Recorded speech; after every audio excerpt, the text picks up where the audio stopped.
because so much good work has been put into keeping the schools opened and opening them up to begin with. Let's start there. Opening the schools when almost no other major school system in America opened, making them so safe.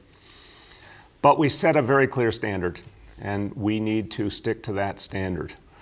And I want to emphasize to parents, to educators, to staff, to kids, that we intend to come back and come back as quickly as possible. We are working right now with the state of New York, and that was a lot of what we talked about this morning. I had a number of conversations with the governor, and our teams have been talking throughout the morning on exactly what it would take to come back and bring our schools back quickly, and it will be a higher standard. I want that to be clear. We have a stringent health and safety standard right now. We're going to have to raise that up even higher to be able to bring our schools back, but that's exactly what we intend to do. We're going to have to focus even more on testing. And I want to emphasize, testing is going to be crucial to the successful reopening of our schools.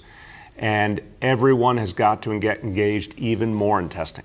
I guarantee you that part of that plan will be an even heavier emphasis on testing, and therefore I want to say to everyone in the school communities, starting with parents and kids, we need to get those testing consent forms in, even as we're in this moment of pause. We need to get ready to come back. We need everyone to get those testing consent forms in so we can get into an even deeper testing regime.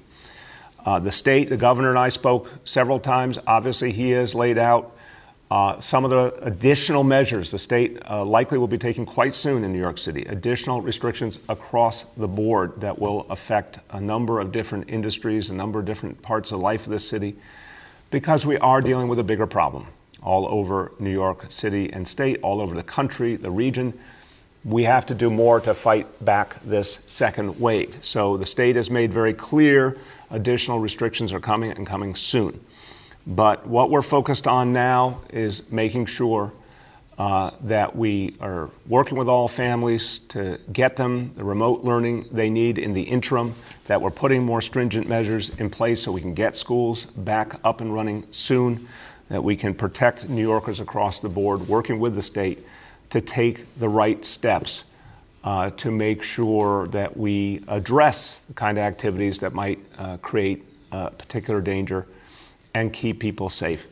It will come back every single time to the basics, to the mask wearing, to getting the tests. We're going to keep going deeper on that. But I want to affirm, before I turn to the chancellor, I want to affirm that as much as we are unhappy today that this moment was reached, we are resolved to keep fighting. That's what New Yorkers do, and we will overcome this moment. Remember, thank God we're having this conversation with the backdrop of not one but two vaccines now on the horizon, and the fact that we expect to get a lot more support from Washington going forward on a variety of fronts. So we're going to fight this back.